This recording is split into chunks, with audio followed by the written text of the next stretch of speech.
Bendiciones, saludos, nuevamente estamos reunidos a través de este video y les suplicamos sus oraciones unos por otros, es muy necesario, es importante, es prácticamente la arteria principal de la vida espiritual y la comunión y la relación entre el pueblo, el cuerpo de Cristo, el pueblo de Dios, estemos en comunión en ese sentido.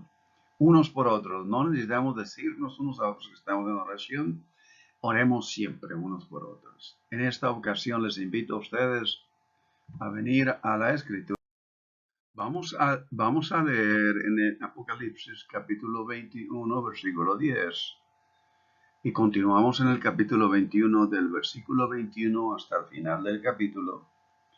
Continuamos al capítulo 22 hasta el versículo 5. Leamos juntos. En esta ocasión, ahí lo tienen ustedes. Si ustedes mantienen esto abierto, sería más provechoso. Versículo 10 del capítulo 21. Y me llevó en el espíritu a un monte grande y alto y me mostró a la gran ciudad santa de Jerusalén, que descendía del cielo y de Dios, como anteriormente en el video pasado, nosotros leímos en el versículo 2 del mismo capítulo. Versículo 22. Y no vi en ella templo, porque el Señor Dios Todopoderoso es el templo de ella y el Cordero. La ciudad no tiene necesidad de sol ni de luna que brille en ella, porque la gloria de Dios la ilumina y el Cordero es su lumbrera. Y las naciones que hubieren sido salvas andarán a la luz de ella, y los reyes de la tierra traerán su gloria y honor a ella. Sus puertas nunca serán cerradas de día, pues ahí no habrá noche, o sea, nunca van a ser cerradas. Y no entrará en ella ninguna cosa inmunda, o que hace abominación y mentira, sino solamente los que están inscritos en el libro de la vida del Cordero. Capítulo 22, versículo del 1 al 5. Después me mostró un río limpio de agua de vida, resplandeciente como cristal, que salía del trono de Dios y del Cordero. En medio de la calle de la ciudad, y a uno y al otro lado del río, una sola calle, estaba el árbol de la vida, que produce 12 frutos, dando cada mes su fruto. Y las hojas del árbol eran para la sanidad de las naciones. Y no habrá más maldición. Y el trono de Dios y el Cordero estarán en ella, y sus siervos le servirán. Y verán su rostro, y su nombre estará en sus frentes. No habrá ahí una noche, jamás habrá ahí más noche. Y no tienen necesidad de luz, de lámpara, ni de luz del sol, porque Dios el Señor los iluminará y reinará por los siglos de los siglos. Amén.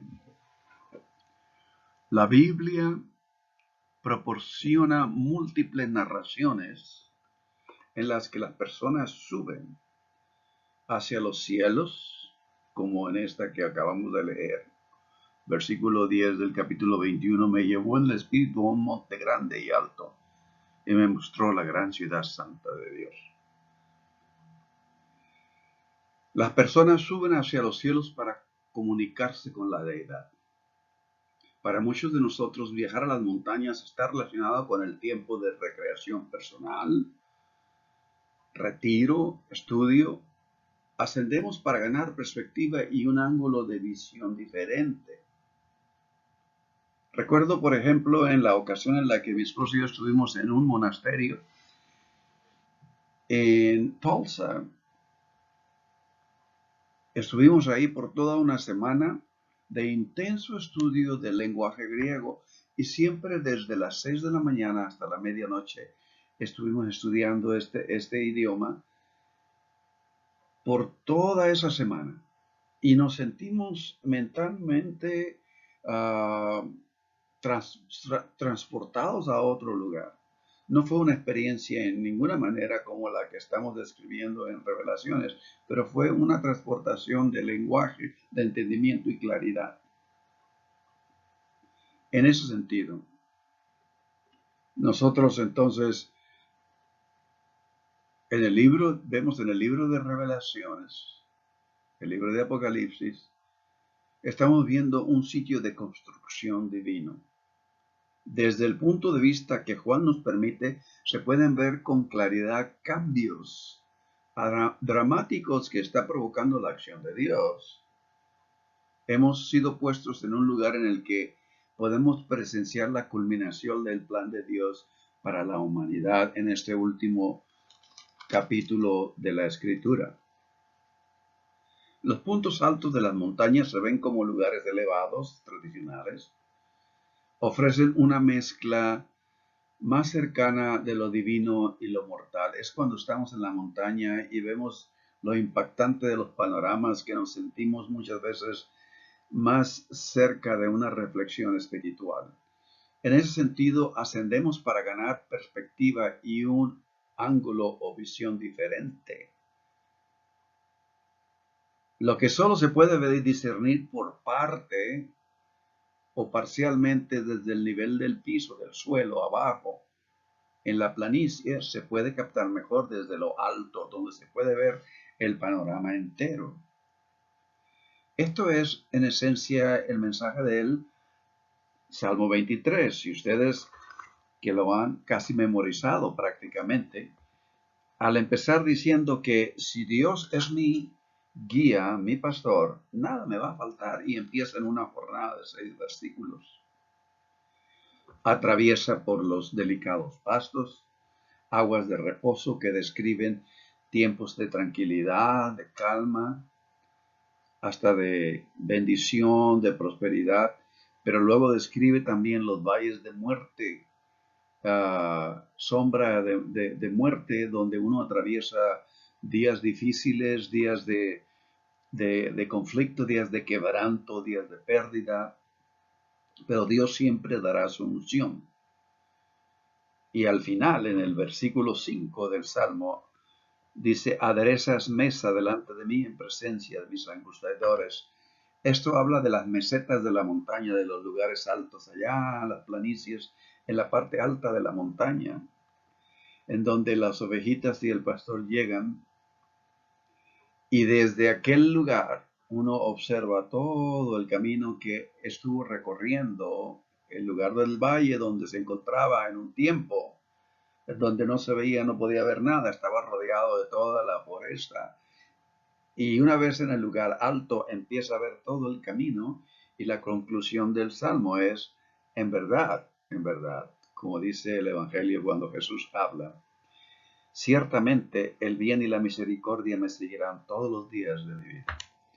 Y Dios nunca nos dejará, por lo tanto, moraremos con Dios eternamente y para siempre. Y esa es la descripción del Salmo, que desde la montaña empieza a ver como un reflexionar de mi vida y de mi caminar, y de la conclusión de que verdaderamente la misericordia y el bien de Dios siempre estuvo con uno. En nuestro texto inicial, que es el versículo 10 del capítulo 21 de Revelación, nosotros leemos que es el Espíritu que lo lleva a un lugar, un monte grande y alto. Es Dios quien proporciona los medios de esta transformación. Nosotros lo vemos entonces como que Job lo describe en este sentido, en el capítulo 12 del libro de Job. Y Dios proporciona los medios para llevar a cabo este entendimiento. Quizá hay un mensaje aquí, testificando la provisión de perspectiva de Dios. No tiene que incluir una montaña física, se trata de una espiritual, otorgado a través de la adoración o a través de la oración y la reflexión, como sucedió en el escritor de estos versículos de la Escritura, el apóstol Juan, Un lamento común con la obtención de tales visiones es que uno debe de descender inevitablemente al valle, a los campos, a los lugares planos. Esto fue la experiencia de los discípulos en el Evangelio de Marcos, donde la vida se vive fragmentada, momento a momento. Toda la gloria del vislumbrado se oscurece entera en la memoria a través de los días. Todos nosotros hemos tenido esas experiencias cuando una revelación en la cima de una montaña, espiritualmente hablando, es seguida por un regreso a la rutina diaria mundana, confusa de la vida, ocasionalmente. No podemos retener lo que recibimos de lo alto. Con el paso del tiempo podríamos cuestionarnos si la experiencia que una vez nos transportó fue real. Demasiadas luchas intermedias eclipsan y oscurecen lo que una vez captamos con tanta claridad. En este caso, sin embargo, el texto, ahora que viene en el libro de la narración de la Escritura, el mismo texto nos asegura que la visión proporcionada no se va a perder o desvanecer en los laberintos de la memoria. Este no es un esquema vago o imaginativo para el futuro, es una revelación multidimensional de lo que se convertirá en la realidad concreta y corporativa.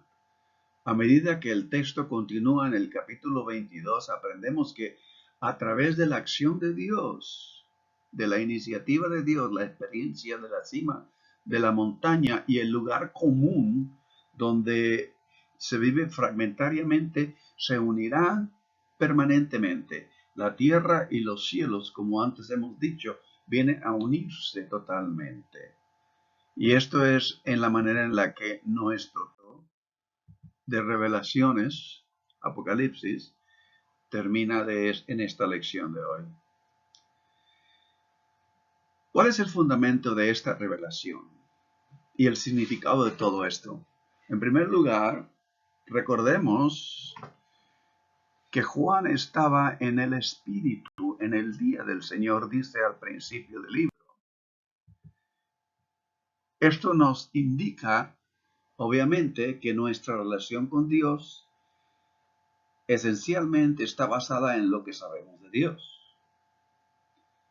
Por ejemplo, cuando Pablo escribe a los Corintios, en las epístolas, las cartas de los Corintios, les escribe a un grupo de creyentes cristianos que basan su relación con Dios en su conocimiento de los misterios de Dios, en experiencias místicas, porque ellos venían de unas tradiciones religiosas místicas.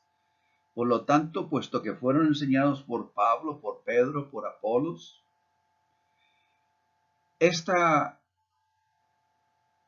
este entendimiento, no solamente intelectual, sino espiritual en su relación con Dios, lo llevaron a lo que ellos entendían, conocían y el anhelo de entender sabiduría. Estas deficiencias se encuentran ahora mismo en nuestros días en la iglesia de hoy.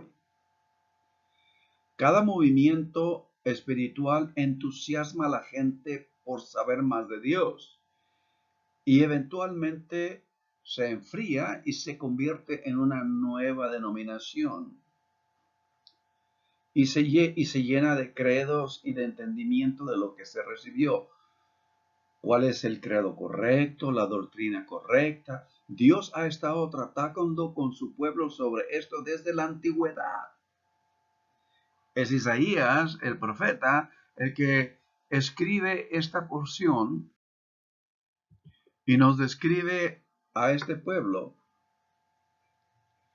Cuando nuestra relación con Dios está basada en los hechos y puramente relacional en una serie de credos y de doctrinas, es muy fácil hacer juicios de otras personas y de uno mismo erróneamente. El temor de arriesgar estar en lo incorrecto es suprimido Me recuerdo cuando por primera vez yo regresé a mi casa después de haber estado en la experiencia en mi entrega de mi vida a Cristo y el ser llamado al ministerio en el campamento en Tecate. Yo recuerdo, me encontré con mi padre, nunca había planeado esto de esta manera, pero mi padre y yo nos encontramos en el frente de la puerta de la casa y lo primero que le digo es, ahora conozco a Dios. Y su respuesta fue así, claro, muchacho, se te ha enseñado el catecismo desde tu infancia y tú has crecido en una tradición católica real, genuina. Pero nunca pensé que mi padre se iba a quedar no 3 días, porque siempre llegaba al puerto, se quedaba 3 días para que el barco descargara, cargara de nuevo y se fuera a llevar la mercancía a otro lugar. En esa ocasión él cayó enfermo por 3 meses. Hacia el final de esos 3 meses, yo le escuché decir a mi madre, hay un cambio en este muchacho que todavía no logro distinguir, pero que es algo intrigante, algo, parece que hubo un buen cambio en este muchacho, pero nunca me lo hubiera reconocido a mí. Cuando nos damos a una relación con Dios, donde buscamos ser conocidos por Dios genuinamente, nos aproximamos a una experiencia conmovedora que nos va a llegar a sacudir todo lo que pensamos de uno mismo y del mundo alrededor. Esto es algo que el apóstol Pablo nos los indica brevemente en la epístola a los Corintios. Quizás a esta gente que estaba buscando a Dios místicamente. En esencia, nos encontramos en una posición de vulnerabilidad. Cuando llegamos a conocer a Dios genuinamente, somos vulnerables. Y una vez ahí, si permitimos que otros nos conozcan, ellos pueden hacer su propia evaluación del valor de nuestras personas de una manera genuina. Vean ustedes que de la narración de la escritura desde el principio nos indica muy interesante en el libro de Génesis capítulo 2 versículo 25 dice, y estaban ambos desnudos, Adán y su mujer, y no se avergonzaban, no ocultaban nada. Fue hasta que no decidieron ir en busca de su propia aventura y remover a Dios de sus vidas, digamos, de sus decisiones, que ellos encontraron de repente despiertos los ojos que estaban sin la cubierta de Dios y inmediatamente se mezcló ahí dos cosas, la vergüenza y el temor, que vinieron a ser parte de la naturaleza humana en la que nosotros hemos nacido. Cosieron hojas de higuera y se hicieron delantares. Vaya sabiduría, porque detrás estaban todavía totalmente descubiertos. En esencia,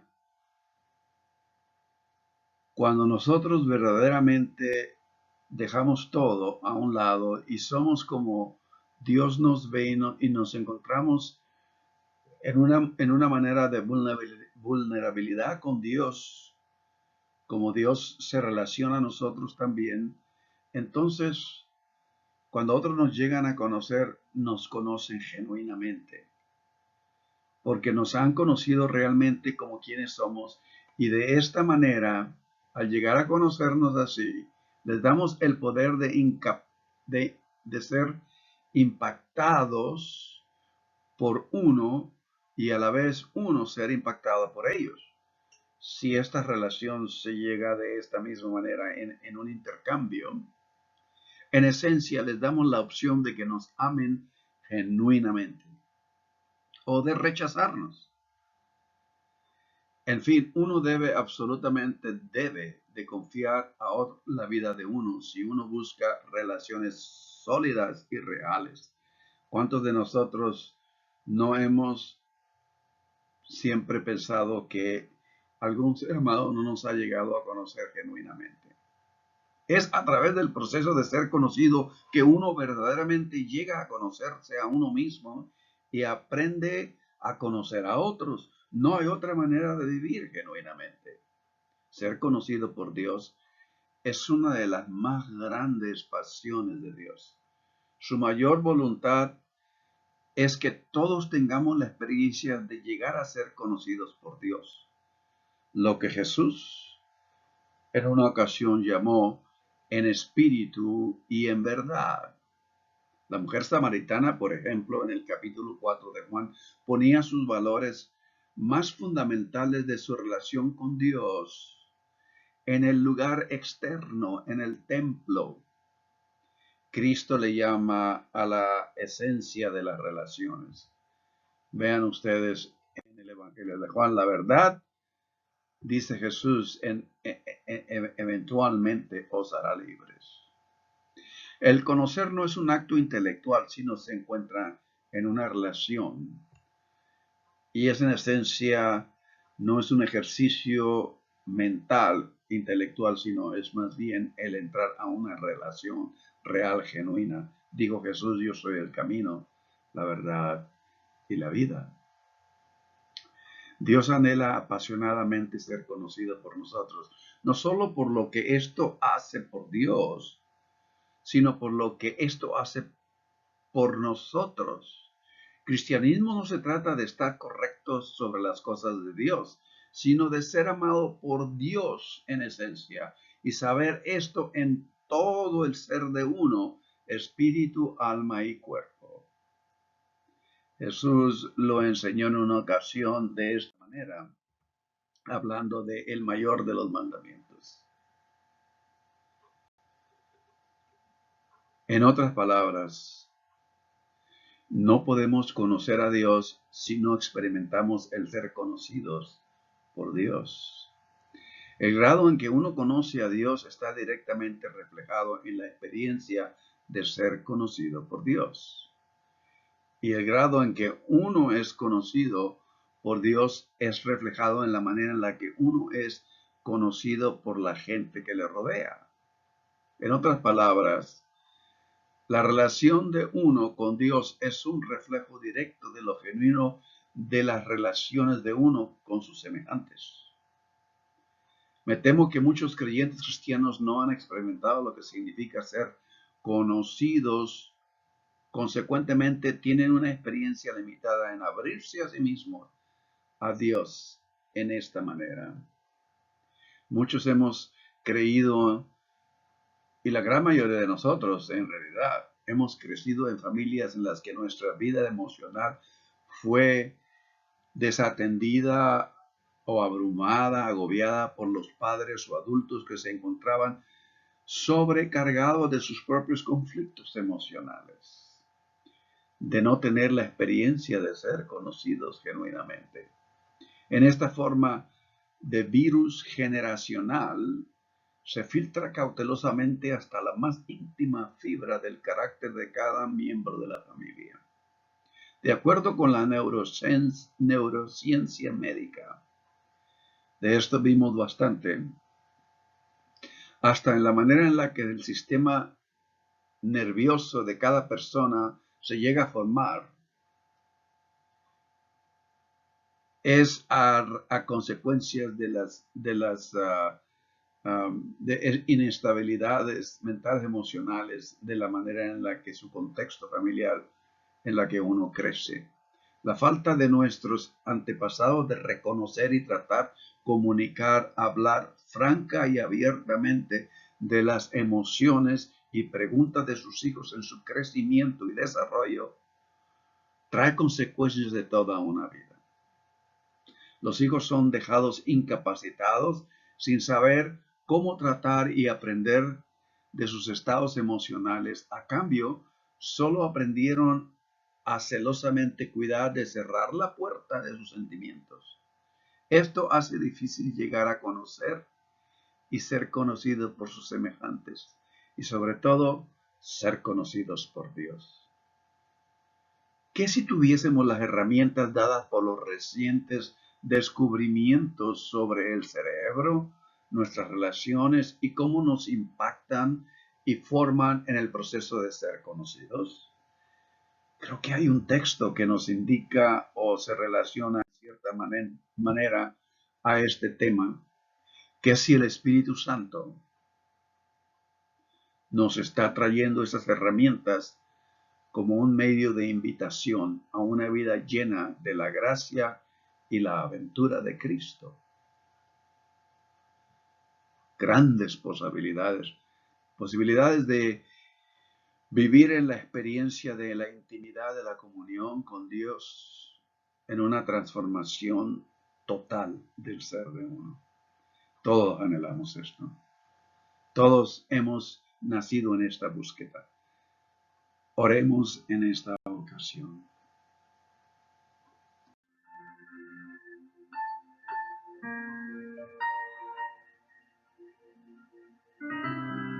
Bendito Dios, el lugar que anhela nuestro corazón, nuestra alma, nuestro ser está en ti, oh Dios. En aquella ocasión, tú viniste, oh Dios, a mostrarnos el camino a través de la vida de nuestro Redentor Cristo Jesús. No permitas, oh Dios, de ninguna manera y ayúdanos a nosotros a ser sabios, entendidos y discernientes de que nada, ningún obstáculo nos detenga en nuestro crecimiento, nuestro abandono por completo a ti, oh Dios, porque tú eres el que nos formaste. E Isaías lo dice, tú eres nuestro hacedor, nuestro creador, y tú eres nuestro formador, el que nos moldea, el que nos guía, el que nos da realización plena. Hoy, este día, oh Dios, te damos gracias por tu fidelidad. Como leímos, como lo vimos en el Salmo 23, tú eres fiel hasta el final de todo y aún más allá. Y nos lo indicas en tu palabra al leer el capítulo de Apocalipsis. Eterno Dios, nos encomendamos a ti y encomendamos a nuestros seres amados, nuestras amistades. Todos, oh Dios, juntos podamos vivir apropiando lo que tú ya nos has dado hace más de 2000 años. Qué bueno, oh Dios, es conocerte a ti, oh Dios. Qué bueno es estar en el lugar donde tú, oh Dios, en tu espíritu te mueves. Pero anhelamos más, conocerte tu espíritu como Señor en nuestra vida, donde tú estás en control de todo y formas el mundo, medio ambiente y nuestras vidas, uniendo el cielo con la tierra, oh Dios. Esto oramos de todo corazón en Cristo Jesús.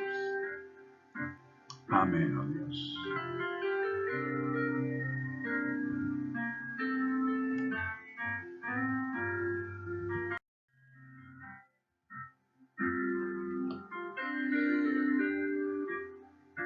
Bendiciones, paz, realización en Cristo a cada uno de ustedes.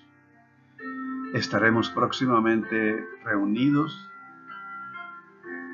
Hay mucho aún que decir de todo lo que hemos visto.